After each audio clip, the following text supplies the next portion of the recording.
こんにちは、ソングピクチャーのソングです。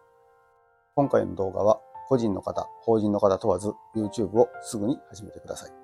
という流れでお話しします。その理由を4つ解説していきますので、最後まで聞いていってください。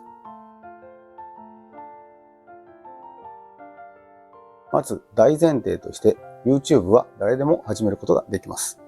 そして圧倒的に視聴者が多い、そして影響力があるということを念頭に入れておいてください。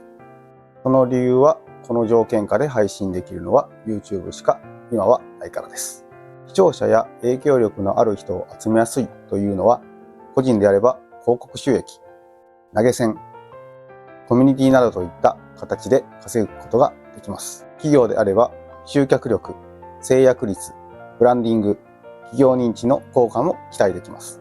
YouTube には撮影や編集、台本などやるべきことはたくさんあります。ですが、きっとこの動画を見ていただいている方の中には、そのあたりもなんとなく想像していて、YouTube をやってみようかなって少なからず思っているからこの動画を見ていただいていると思っています。そうであれば、後から後悔するよりも早めに始めた方がいいということをお伝えします。皆さんが YouTube を始めても私にはメリットなんてありませんし、ライバルが増える可能性が出るといったことにもなります。ただ、YouTube をやっている方、見ている方の中には、今回私が解説するような情報を待っている人がたくさんいると思っております。私がこの動画をアップしないことで YouTube を始めることが後回しになってチャンスを逃してしまうということになると多大な損をすることになってしまいます。なぜ損をすると断言できるのか、なぜ今 YouTube をするべきなのか、その理由を知らないと、後で YouTube を始めたとしても重要性を分かっていないから、伸び率や気分でやめてしまう方が出てしまいますし、特にやらなければならない企業なのに YouTube をやらないままチャンスを逃してしまうということになります。つまり YouTube をやっている人やまだ始めていない人、そういう方にとってこの動画は今後の皆様の YouTube 運営に直結する内容となっていますし、今の YouTube の状況はどうなっているのか、これから掘り下げて解説していきますので大事な内容となっています。ということで聞いていってください。では早速ですが、 YouTube を始めるべき理由の一つ目、YouTube 以上に強いプラットフォームがないということです。今ある SNS メディアの利用率では、10代から20代は TikTok や Instagram が多めではありますが、財力や影響力のある年齢層が全体的に多いのは YouTube でダントツの1位となっています。TikTok ではショート動画が非常に強い傾向ではありますが、利用している視聴者の割合、年齢層を見ても YouTube よりは下回っている状況です。現状の日本では多くの人たちが多くの時間視聴しているのは YouTube となっています。YouTuber という形で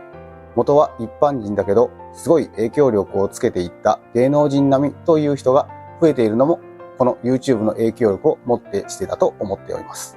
逆に言えばこの YouTube で登録者数、再生回数を伸ばしていくと他の SNS と比べて何倍もの影響力がついてきます。私も仕事で運営しているチャンネルを持っているんですが、仕事で顔を合わせた時に先方の方が私のことを知っているということも時々あります。それはそれで非常に嬉しいことですね。つまりそのジャンルの中では有名人になれるということです。そしてそれが早くて20代から50代、60代まで幅広い年齢においてできるっていうのが今の YouTube しかないということです。続いて2つ目の理由は、最近では企業も参入してきているということになります。YouTube が人気が出てからすでに何年も経過していますが、今まではそれがビジネスで使えるって思っていなかったんですね。ここ2、3年では個人の方が YouTube で圧倒的な売り上げを出していたり、YouTube を利用して事業拡大をしている会社さんが出てきていて、それが口コミや SNS でどんどん認知されてきていて、その流れで今は中小企業も多く参入してきていますから、これから競争が大きく激化していくと予想しています。そもそも今は文字を見て情報収集するのは当たり前という時代ではなくなってきています。今の若い人、20代、30代、40代とこれから力をつけていく年代の方たちは動画で情報を得るという時代になっています。それはシンプルに動画の方がわかりやすいから。それに人の顔が見えないブログやサイトよりも動画提供者がその動画の中で実際に話している方が信頼しやすいからです。そのことに1年2年先に気づくのか、今気づいて動くのかでは本当に大きな差が出てきてしまいます。特に企業ではいち早く YouTube 運営のプロジェクトを立ち上げた方がいいと思っています。ってことで3つ目の理由は伸びるまで時間がかかるということです。YouTube チャンネルを新しく作ってそれがきちんと伸びていくまでには半年から1年最低でもかかってきます。中では初めて1ヶ月、2ヶ月でぐんと伸びるチャンネルはありますが、それはチャンネルのコンセプトやジャンルを理解した上で魅力的な動画内容を作り、戦略を完璧に練って、それをプロ集団が運営していくといったことができると、そういったことも確率が高くなっていきますが、それは全体の中の 1% 以下、例外だと思ってください。ゼロから始めて6ヶ月でちゃんと成長しているなと実感するまでには1年くらいかかると思ってやってみた方がいいです。ということは、伸びるまでに1年かかるって見積もると、そもそも YouTube チャンネルがまともに開始できるのが1年先、2年先からのスタートとなってしまうんです。そうすると、今すぐ始めないともったいないと思いませんか？もし先に始めた企業や個人の方が先にチャンネルは伸びてしまうと、本来あなたが立ち上げるべきはずのチャンネルが他の誰かの立ち上げたチャンネルが先に伸びてしまい、あなたのチャンネルの成長が遅れるといったことにもなりかねますし、個人の方なら収益化できるはずだったチャンネルも立ち上げ予定のチャンネルよりも先に誰かが上げてしまって、そちらの方が先に伸びてしまう。その影響であなたの動画が伸びないといったことにもなってしまいます。それに YouTube も投稿者も常に変化してきています。もちろん YouTube だけではなく TikTok や Instagram、X なども視野に入れて事業展開をしていくと YouTube への誘導もしやすくなりますし、企業も成長が早くなります。個人の方も YouTube へ誘導できればチャンネルも早く成長します。そして個人では YouTube を始めるとスキルも身につきます。それは動画編集スキル、撮影スキル、台本作成スキル、サムネイル作成スキル、企画の考案スキル、YouTube 運営スキルなど、こういったスキルが身につきます。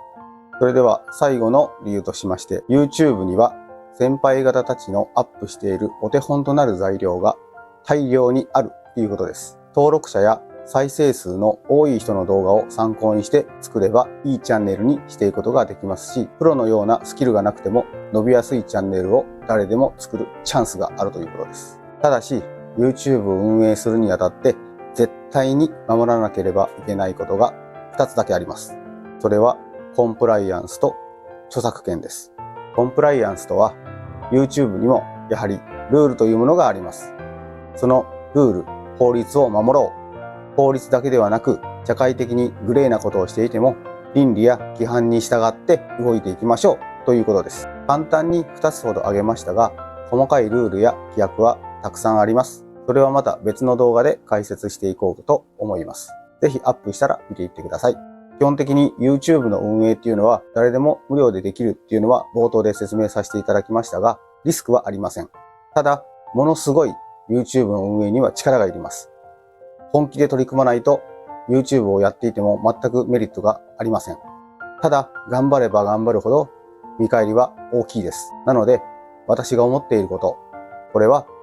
YouTube に対してみんな思っていただきたいんですが、YouTube はノーリスク、フルパワー、ハイリターンです。ということで、今後も YouTube 運営を頑張っていきましょう。それではまた次の動画でお会いしましょう。